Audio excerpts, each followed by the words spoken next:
Hello everyone, welcome back to part 2 of the Hyde hand knife project. Okay, so where I last left you, I was gonna do the profile from this template, and I did that. And I just have it sanded to a 500. I might just leave it like that. Sometimes I like them mirror polish and sometimes I don't. Now if you notice, I got an edge on there. I'll tell you a few things. I'm going to put a quick picture in now. Okay, if you notice towards the end of that tang, it was black. They annealed this end. They softened it to drill this hole. This piece of steel is very, very hard. Files are just useless on it.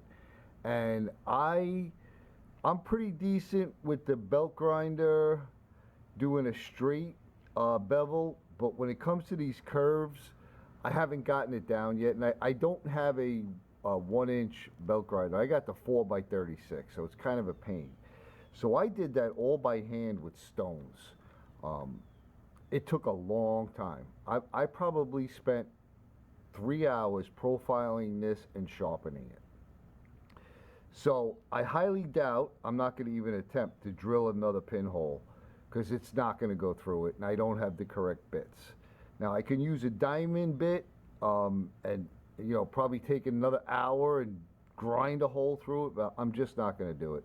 I'm going to be using the G-Flex epoxy, and that stuff is unbelievable. I had tested that with just a piece of wood on a piece of bar stock. Let it set overnight and then let it set for another day, so 48 hours. And I tried to rip that wood off of the bar stock, and the wood just split and it just stayed on there. So I'm just going to do that. This is not going to be something I'm going to be beaten on. All right, so sharpening wise, I use the Lansky system. I've shown that in some of my other videos. I'm going to put a link in the description to some of the other videos if you wanted to take a look at that. But so now guard, we need a guard. I was going to use this aluminum, and then I decided I was going to use this piece of bone. I think bone would look pretty awesome with the contrast of the walnut. I've never made a bone guard, so we're going to try it. And then I was also thinking maybe I'll make the bone guard with aluminum on top. You know what? I said I'm just going to go straight bone to walnut, and then I have this wood. What we got here? The maple I was mentioning that I'm going to put here all the way around the edge. And this is all going to get epoxy together. And hopefully it all works out. So, next thing I'm going to do is I have to drill a series of holes right here in the center to allow this blade to slip into there. So again, I know I'm not showing every single thing I'm doing, but basically I'm just going to be drilling holes, little tiny holes right along that line. And then I'll use a file to fit that. So I'll bring you back when that's done, and we'll move forward. All right, so I decided to add a piece of aluminum on the top. Don't know how that's going to look, but I think it's going to look pretty cool.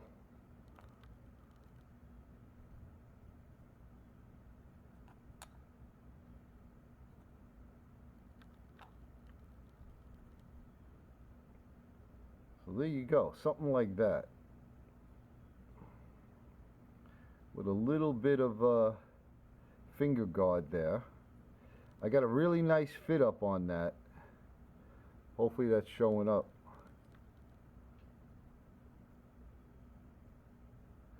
Now the big question is, I'm thinking about a one-piece handle, drilling it down.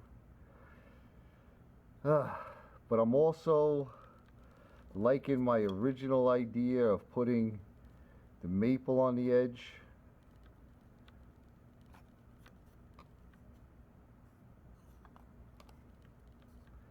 So I think I'm gonna, since I already got these scales and I don't have to remake them obviously, I'm going to draw an outline on here where I want this. I'm gonna say right there.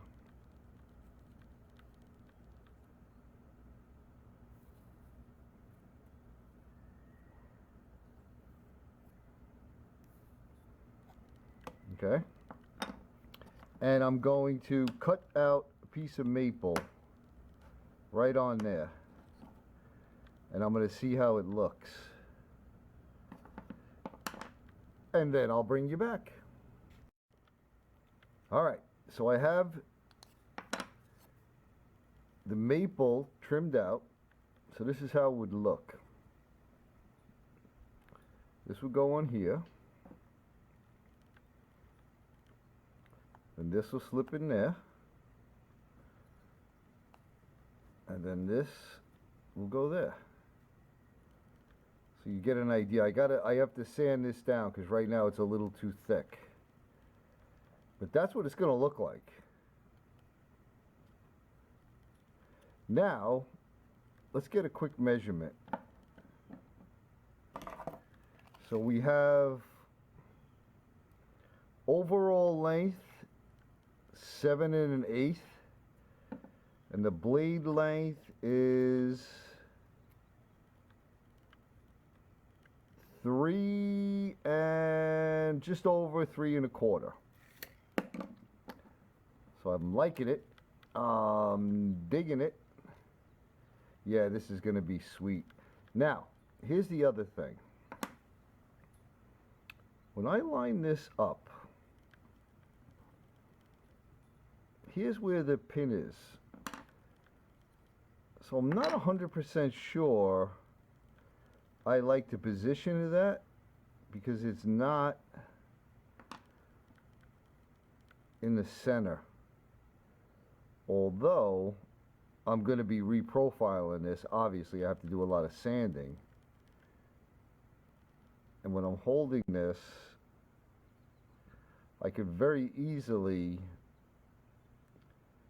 bring this profile in, take some of this belly out, and put it in the center. And then the other option I was thinking of is have a hidden pin.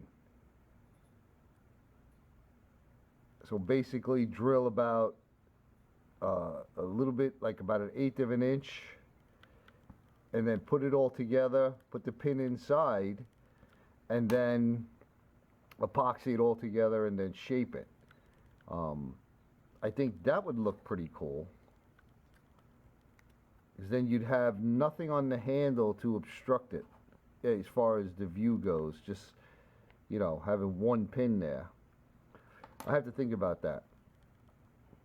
So the next thing I'm going to do is I'm going to work on this, and I'm going to get this closer to the final shape so that I can figure out what I'm going to do with this. So there we are. So we have these two done. Just a rough shape. This is a tricky slot to make, but I got a very, very tight tolerance there. And this goes on here, and then I'll scale here. I'll spacer there, and there we go. That's what it's going to look like. So again, this is just rough grind. I have to figure out the final shape. I mean, I made it oval. I like that. I have to transition this here. I have to see how I want to do that. So I think this is a good point to end part 2. I'm going to do a little bit of squaring off with some fine sandpaper because this is an 80 grit here. So I can get a nice close tolerance there. It's pretty close as it is, but and then I'll bring you back and we'll see how we're going to attach everything, what order, a through pin or a hidden pin, and we'll get this one done. So thanks everyone. I hope you're enjoying this little knife project. If you didn't see part 1, I'll have the link in the description. And come back for part 3, which will be the final part. And we'll get it all put together and we'll test her out. So thanks everyone again. I appreciate you all. I hope you all are staying safe out there. I hope you all are having a great day. And we'll see you on the next one.